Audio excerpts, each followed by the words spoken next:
Okay, guys, I thought it'd be useful to put a short video on here about group exercises. I get lots of emails and questions about group exercises at interviews, assessment days, assessment centres. So here's 5 tips for succeeding in group exercises. Okay, so tip number one, if possible, take the lead. So whoever assumes a leadership role automatically gets a head start on the other candidates, who, remember, are your competitors. So being prepared to show the initiative, take responsibility, it's viewed very positively by almost all assessors, and it's just something that separates you from the crowd immediately. So don't force it. You don't want to be domineering. You don't want to be you don't want to bully the other candidates. But you want to be confident and bold, and most people find that really hard, especially in a setting where the pressure's on. But you've just got to do it. You've got to put yourself out there. A really good way to take the lead without seeming like you're being bossy is to offer to be the timekeeper during the exercise. So do that early on in the exercise and just say, okay, guys, I'll keep, I'll be the timekeeper for the exercise. Nobody will refuse or contest that, and straight away that's something that you've done, which is going to make sure that you remain a central player in the exercise. So it's a really practical suggestion. It's a collaborative suggestion, and you've kind of you've marked yourself out as a sort of authority figure within the group, someone who's going to be important to the framework and structure of the exercise. So really, really important. If you can, take the lead. Okay. Number two, be calm and assertive, not aggressive. Now, this is a fine line that you've got to tread. Some people get a bit carried away. They get a bit carried away in group exercises because it can end up being a little bit confrontational. But of course, that's not what you want to. That's not how you want to behave at all. So you want to be calm and assertive, be confident, but absolutely not aggressive.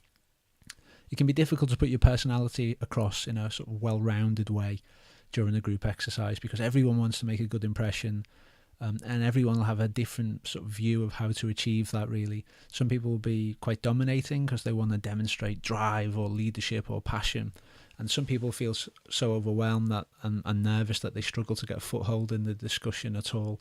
So, be forceful if you need to be. Don't let anybody walk over you.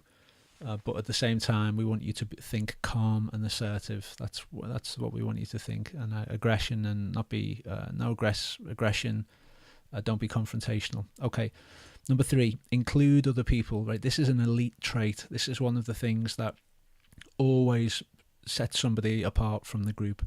If there's someone in your group that has been quite quiet or hasn't really managed to gain any traction in the exercise, it's a really, really good characteristic for you to exhibit is to try and include them.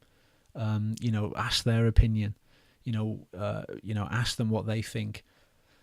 That's something that marks you out as a leader, a team player, someone with great interpersonal skills, someone who's got a good radar for being able to manage the dynamics of a group situation. Really important. Include other people. Okay, number four, people love it when you use their names. So not just the assessors, but also the other candidates. It shows that you're well-mannered and attentive, but it also demonstrates that you've got a great eye for detail, and it predisposes people to like you. So don't force it, use it at natural moments, and use it with a compliment for maximum points. So someone makes a good point, for example, don't just say, great point, say, oh, great point, Emma. What do you think, Tom? Bring people into the conversation by using their names and offering compliments. It kind of adds a personal element to what how you carry yourself, and it can soften questions that might otherwise be very direct. So using people's names, brilliant, good tip, really, really useful. And lastly, negativity is forbidden. Okay, so absolutely. It should just be banned in your mind. We don't want you to criticize anybody during the exercise. We don't want you to find fault with other people's suggestions. Everyone's trying to work towards a common goal, and you need to bear that in mind. So regardless of what happens, absolutely do not criticize anyone during the exercise. It reflects poorly on you, and it kind of hints at you being a kind of, negative, negative person, and absolutely nobody wants to work with a moaner. Okay. Okay, so no negativity of any kind. Okay, they're just 5 quick tips that you'll find really, really useful in your group exercise. If you want to read my full group exercise guide, go to assessmentcenterhq.com/group, and you'll see the full group exercise guide. And there's tons of tips on there. There's practice group exercises. There's a podcast episode you can listen to. There's other videos and tons of resources that'll help you at your assessment center or interview or assessment day or whatever it is that you have coming up. I hope you found that video useful, and I will see you over on the site.